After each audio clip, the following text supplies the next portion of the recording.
Esprit libre avec Renaud Blanc sur Radio Classique. 8h42 sur Radio Classique, Esprit libre avec Dominique de Montvalon et Laurence Sallier. Soyez les bienvenus dans notre studio.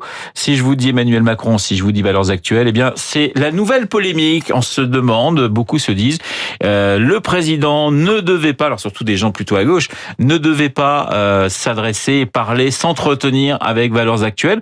Avant de parler du fond de ce que l'on peut trouver dans valeurs, est-ce que vous estimez, Dominique et Laurence, que c'est une faute politique de parler dans valeurs ou qu'au contraire c'est plutôt bien joué? Dominique. Ça m'a pas du tout choqué, ça m'a fait sourire dans la mesure où j'ai retrouvé la dimension transgressive qui est une des caractéristiques d'Emmanuel Macron, candidat puis ensuite président. Moi, ce qui me frappe dans cette histoire, c'est que beaucoup ont voulu imposer l'idée que c'était pas convenable de parler dans Valeurs Actuelles, journal non pas d'extrême droite mais très à droite. Bon, voilà, moi je lis de temps en temps Valeurs Actuelles, je m'y retrouve pas, c'est pas la question. Mais j'ai l'impression que c'est une façon de ne pas vouloir relever ce qui est important et en tout cas intéressant dans l'échange qui est rapporté par Valeurs Actuelles. Le fond est escamoté par une polémique artificielle et à mes yeux ambiguë. Alors on va revenir sur le fond, mais je laisse Laurence répondre à ma question. Moi, je trouve ça troublant et inquiétant que l'on puisse justement critiquer le fait que le président s'exprime dans un journal qu'on dit d'extrême droite. Je ne considère pas que Valeurs Actuelles est d'extrême droite, mais quoi qu'il en soit, pourquoi le président de la République n'aurait pas le droit de s'exprimer dans un journal qu'il a choisi pour l'occasion? Et d'ailleurs, il s'exprime sur d'autres supports par ailleurs. Donc je trouve ça assez inquiétant parce que ça fait suite aussi à certaines polémiques sur des éditorialistes, sur certaines chaînes de télé. Il y a une forme de censure qui se met en place, comme si quelque part on considérait maintenant qu'on ne devait plus parler des problèmes ou des sujets forts parce que effectivement ça pouvait cliver le pays. Donc c'est une ambiance générale qui est très troublante et j'ai trouvé encore plus inquiétant de voir que par exemple l'Obs critiquait le fait que le président de la République s'exprimait dans Valeurs. Ça fait une forme de L'Obs aurait préféré certainement qu'il s'exprime dans ses colonnes. Ça fait une forme de compétition entre journaux qui est un petit peu malsaine et pour lui c'est un très bon coup. Par ailleurs, parce que alors que la droite est en souffrance absolue, et on aura sûrement l'occasion...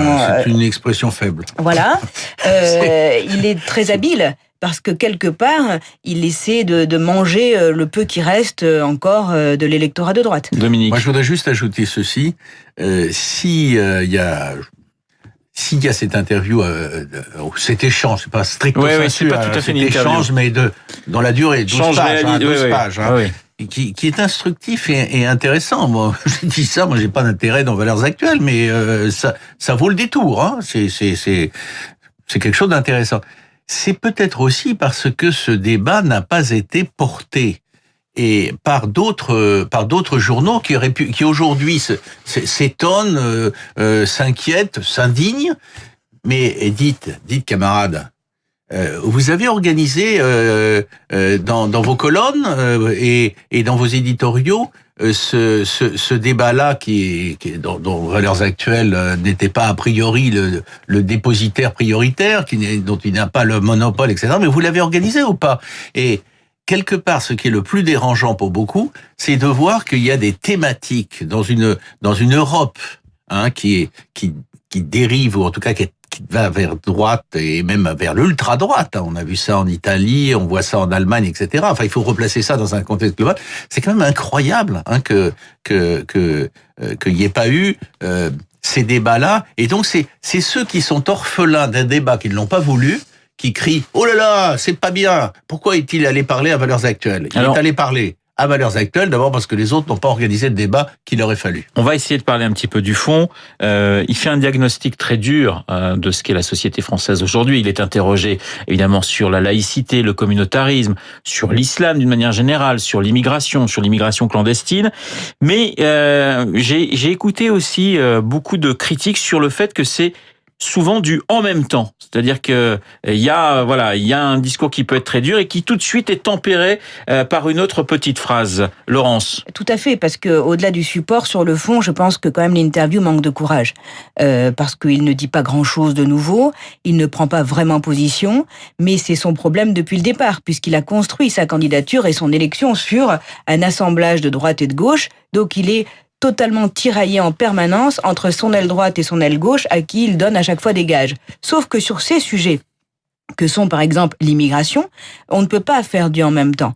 On l'a vu, il a mis en place un débat, il a fait faire un débat à l'Assemblée nationale sans vote à la rentrée, donc ce qui ne mène à rien. Et il ne prend pas de décision. Il alterne entre des discours plus ou moins forts et une inaction patente.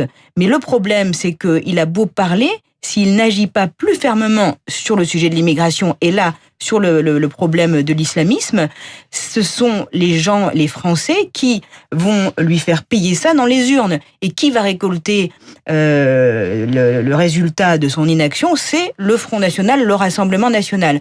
Donc c'est là où il y a un danger, et ce qui m'inquiète moi, c'est de voir que sa faiblesse dans les actes sur ces sujets forts, parce que l'interview montre bien qu'il n'ira pas plus loin que ce qu'il avait déjà fait.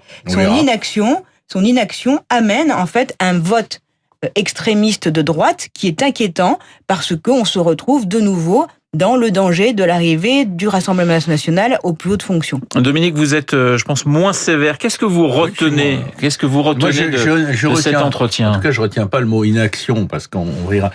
Attendez, ce qui me frappe, c'est que pourquoi est-il dans le en même temps? Jusqu'à un certain point, il l'est. Il faut pas que le en même temps se traduise par impuissance, par non-passage à l'acte. Pourquoi il l'est? Parce que ça structure le macronisme depuis le début. Il y a, pour le dire sommairement, une fraction de ses électeurs qui viennent de la gauche classique et une fraction de ses électeurs qui viennent de la droite et du centre d'autrefois. Une fraction des deux côtés. Donc, quelque part, c'est constitutif du macronisme, le en même temps. Mais il y a une deuxième raison sur ce sujet-là, c'est qu'au fond, son interview, c'est aussi presque, je vais dire, une confession publique d'une évolution personnelle récente. Il ne parlait pas de ces sujets, ou pratiquement pas quand il était candidat, et au fond, ma perception, je peux me tromper, c'est que il était un peu sur une vision, alors pour reprendre son mot polémique, une vision un peu bourgeoise des choses, un peu lointaine, un peu, presque un peu à l'américaine, une tentation communautariste, etc. Et presque, c'est comme ça que je le perçois. Et donc, je lis cette interview aussi, indépendamment de la structuration du macronisme. C'est effectivement et gauche et droite, et c'est d'antan. Et c'est donc un essai de synthèse. Et vous le voyez-vous comme une évolution personnelle? Je le vois au fil des semaines et des mois comme une évolution personnelle. Ouais. Et en cela, il était temps, et il fait preuve de sens politique, parce qu'attendez, on ne peut pas parler de ce sujet-là exclusivement en restant dans l'Hexagone. Il se passe dans le monde, et restons en Europe, on voit encore les scrutins qui viennent d'avoir lieu en Italie, en Allemagne, que j'évoquais il y a quelques instants.